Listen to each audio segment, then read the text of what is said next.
beleaguered AG, looking into crooked Hillary's crimes and Russia relations. In attacking Jeff Sessions, he's attacking the very nature of the Attorney General's role, and he's attacking the very nature of the Department of Justice. But on Capitol Hill, where Sessions served in the Senate for 20 years, he had powerful allies prepared to fight back against the president. So when Donald Trump signaled that he wanted to get rid of Jeff Sessions, his allies, Jeff Sessions' allies in the Senate, stood up for him, actually very strongly, in a way that they had not stood up to the president on other issues. Mitch McConnell, the majority leader, and Chuck Grassley, the Judiciary Committee chairman, made very clear they stand by Sessions. Whatever you may think of Sessions, he had a lot of support in Congress. And Trump ultimately realized that he probably would not be able to have a replacement confirmed if he actually went ahead and got rid of Sessions. The president was stuck. Sessions wasn't going anywhere. In the private world, in which Citizen Trump and I come from, if you hire a lawyer and the lawyer says, "I'm sorry, I can't do the job that you hired me to do," or "I can't do 50% of the job you hired me to do," you say, "Fine, you're fired. I'll go find somebody else." And apparently he feels like he's stuck with his current Attorney General because the Senate has a say in this too. So far, Trump's strategy of confrontation hadn't worked. Now, Trump reluctantly changed tactics. He would turn to lawyers steeped in the ways of Washington. We're going to bring in the professionals now. And they bring in some people who have real Washington pedigrees, who know certainly who Robert Mueller is, and who are going to cooperate and are going to kind of play by the rules. John Dowd, a longtime Washington criminal defense specialist, and Ty Cobb, an expert trial lawyer, joined the team.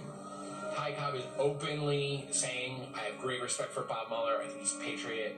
And so he says to Mueller, "I'm here, and we want to be cooperative."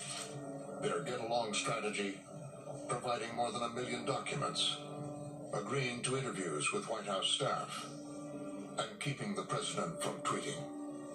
You're trying to keep him in the box. You're trying to make sure that he doesn't do something really stupid. I mean, whether it's a tweet or it's a, ill-timed statement, a public statement. Since the president relied on cable TV for information, The White House, they hope the investigation will be done within a month or so. his lawyers wanted him to hear a positive message. They expect the probe to be over soon. His lawyers are telling him that, in the words in the story, there's a light at the end of the tunnel. That this investigation is coming into an end soon. They're trying to keep him calm. They're trying to keep him not only from tweeting. In Washington, they said Cobb was speaking to an audience of one. Conclusion. There's no reason for it not to conclude soon. What is soon? Well, I mean, it soon to me would be within the next, 4 to 6 weeks.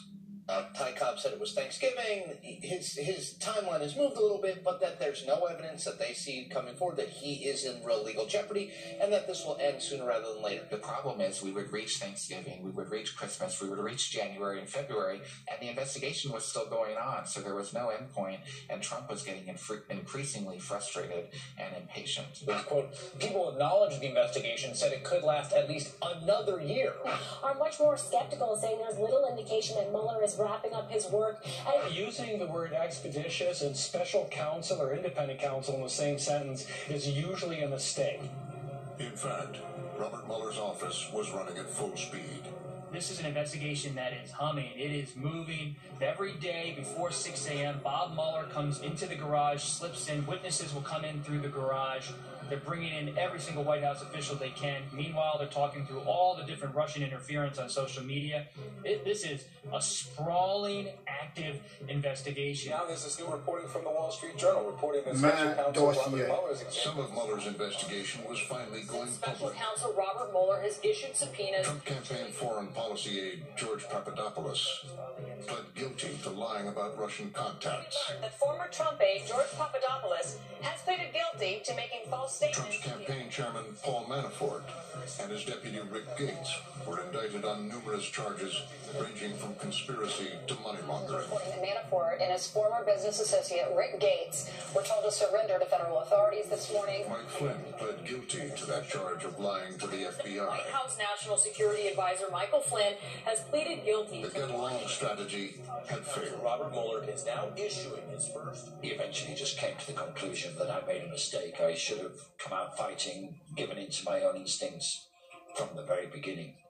And I think once the end of the year came and the inquiry hadn't gone away, so what he'd been told by his lawyers turned out to be completely incorrect.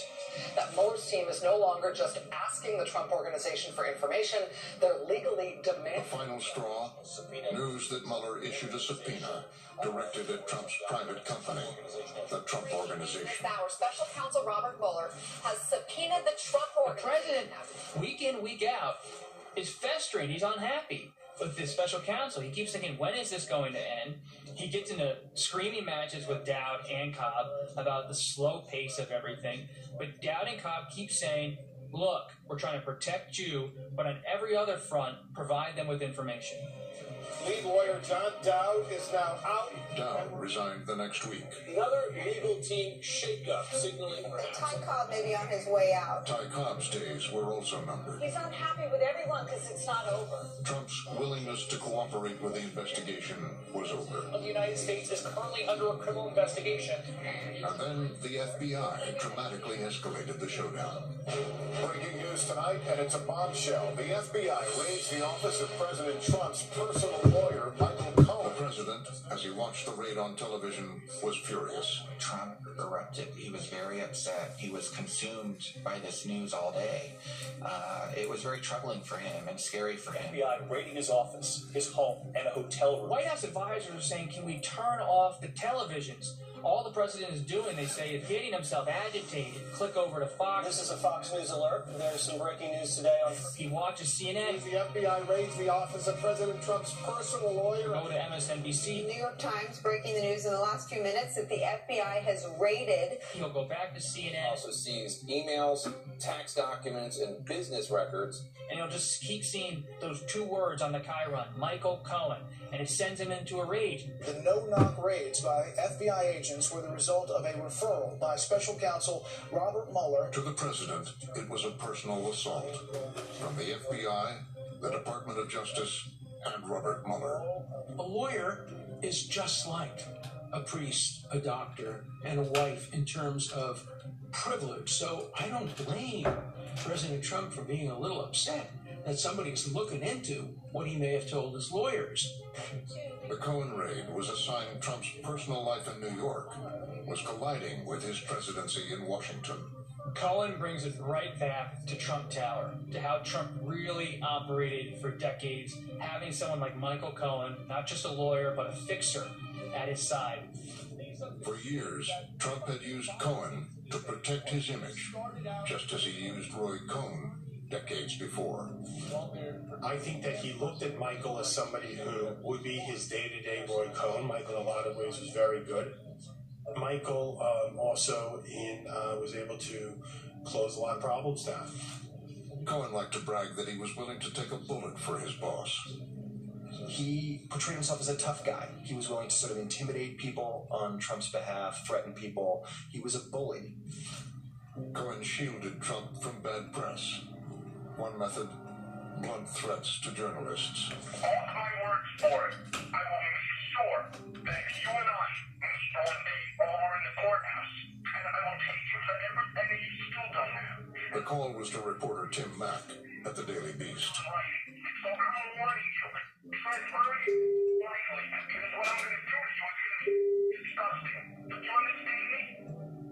Don't think you can hide behind your pen, because it's not going to happen. Michael Cohen just did this basically, just threatens this guy like some kind of lowlife thug. I'm more than happy to discuss it with your attorney and with your legal counsel, but you're going to need it. Cohen was infamous for his role in the Stormy Daniels story, orchestrating a hush money payment to the adult film star who threatened to reveal a sexual encounter with Trump.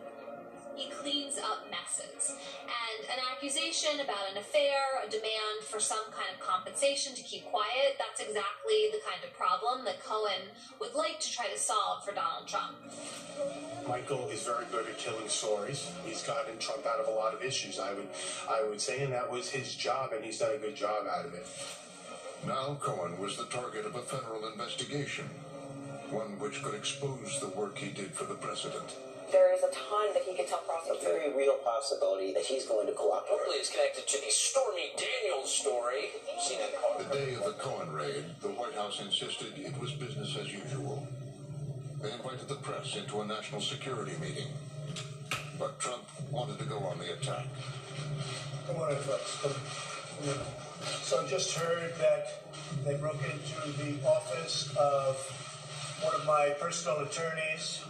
Good man, and it's a disgraceful situation. It's a total witch hunt. The president is so enraged and obsessed with what's just happened that he can't keep himself from talking about it. At a public briefing, he repeatedly uses the words disgrace, a disgrace. And it's a disgrace. It's frankly a real disgrace. It's an attack on our country in a true sense. Something clearly happens with the president after Michael Cohen comes under scrutiny from the Department of Justice. The president views that very much as a threat to him. These people have the biggest conflicts of interest I've ever seen, and I have this witch hunt constantly going on for over 12 months now. The investigation of Michael Cohen has to feel to the president like an arrow pointed directly at his chest.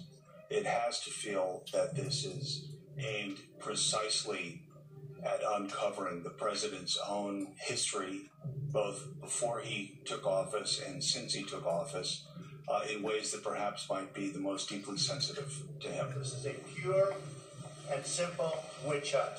Thank you very much. Thank you. It's a whole other avenue of potential exposure, criminal exposure to the president. This was clearly someone who was a very close advisor and attorney to the president, and he was especially involved in what might be seen as the president's shady business.